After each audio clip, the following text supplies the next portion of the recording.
All right, welcome back to Yahoo Finance Live. Miles Ludman here in New York on this Wednesday morning. Futures pointing to a higher open as we have Inauguration Day here in the U.S. Transfer of power coming up in just a couple of hours. Noon Eastern is when we expect Joe Biden to officially be sworn in as the next president of the United States. But let's stay on the markets and talk a bit about how the plans outlined by the president-elect could change the economy in the year ahead. David Bailin joins us now. He's the Chief Investment Officer over at Citi Private Bank. David, great to speak with you this morning. So let's begin where you begin in your latest note, which is on stimulus, how much you think might get through, how much of an impact it has on the economy. And I think it's an interesting framework you guys have of, even though we're probably not going to get all 2 trillion, 1.9 trillion through, it's created a safety net, as you call it, for the growth outlook here in the U.S. Yeah, there are very meaningful differences to this package. So first of all, the package that was passed during the lame duck session of Congress was very meaningful and unexpected. This package goes one step further and addresses a couple of different areas. One is in the area of municipalities, state governments, local governments, hospitals, and the like, municipal transportation systems. And by supporting them, of course, you support an enormous amount of employment in the United States.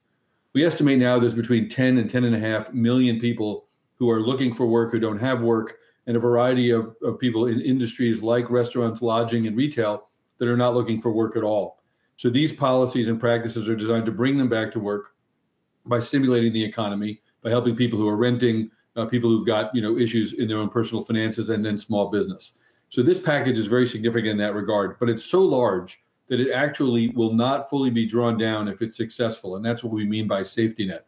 And obviously, as vaccines are delivered and as the COVID virus goes through its normal seasonality, which we have not yet seen, it will be over the next 6 to 8 weeks that we will see a normal seasonal decline in the amount of the virus. The combination of this economic stimulus and the virus being mitigated and vaccines being delivered will be a very potent stimulus for the economy, and something that we think the markets have somewhat under-anticipated, frankly.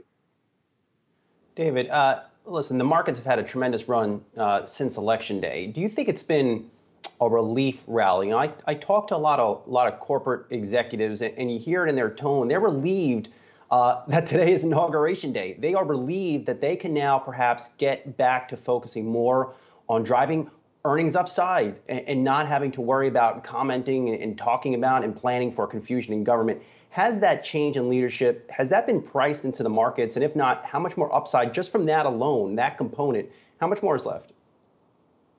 So, I hate looking at indices because they really are very misleading, right? There's a portion of the economy that's still shut down. Those stocks are between 20 and 35% less, than they were prior to this event. The rally has largely taken, in technology. That, I think is priced probably too high. And the center of the economy, which is what you're referring to, is really the area to focus on. So what stable government can actually do, and a clear set of policies and a clear set of administrators, is allow businesses to make longer-term investments and to do so with the confidence that they understand what policy is going to look like and what the engagement of the U.S. with the rest of the world looks like. And that's actually what's taking place right now. That, to me, is where the rally actually begins. Not so much about Joe Biden in particular, but by the entire set of what's going to happen policy-wise. So that's one place, a source of confidence. And a second, I think, is an engagement with world trade and engagement with substantive issues. For example, our relationship with China, or for example, our relationship with Europe, which actually is going to undergo some changes now as well, that is going to allow policy and investment to follow. These are the things where you can actually make investments and see, profit changes. And to your other point, if you're an executive at a company today, you're dealing with, a post-COVID environment that is not going to be the same as the pre-COVID environment. Yes, the economy will be healthy because of stimulus, but you're going to have to decide where to make your technology bets and your market segmentation bets in a very, very considerably, engaged way, an accelerated way. And so I think we're going to see an incredible increase in competition and in the use of technology to drive, profitability. And that's what we're looking at for a lot of the different companies and sectors that we're investing in right now. And David, just wanted to mention, of course, we just heard the opening bell of Avantor, which is a manufacturer, ringing that bell. And we're now looking, of course, at the area in front of the Capitol, which just 2 weeks ago was a swarm with rioters who then invaded the Capitol building. And what a different day it is now, and what a different inauguration day, obviously, it is as well, with the heightened security there in Washington and a much scaled down in-person inauguration day. David, what you're describing is really a return to normalcy, right?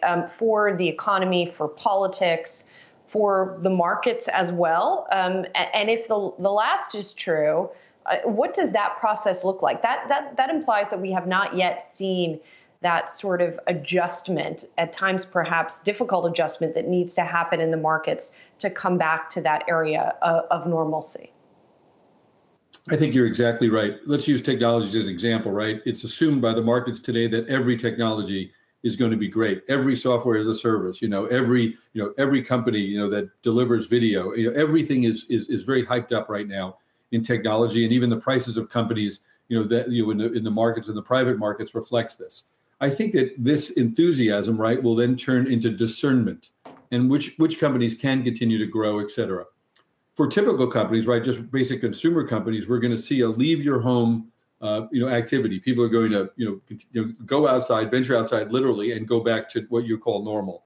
And that normal economy is going to reprice almost every single security in one way or another.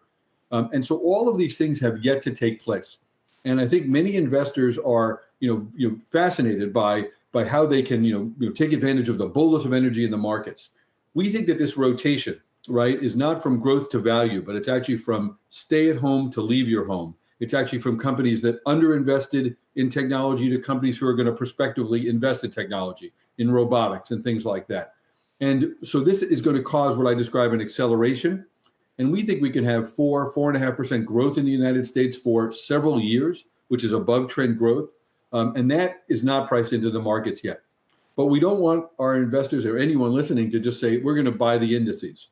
We think you have to buy portfolios that reflect all of these trends, and you can, and also reflect a reflation of global markets, in Mexico, in Brazil, in Southeast Asia. These markets are going to do very, very well, under a Biden administration that engages with the world in a holistic way. And they're very, very deeply discounted right now. All right, David Bailin, Chief Investment Officer over at Citi Private Bank. David, thank you so much for spending some time with us this morning. I know we'll talk soon. Wonderful inauguration day. Thank you for inviting me.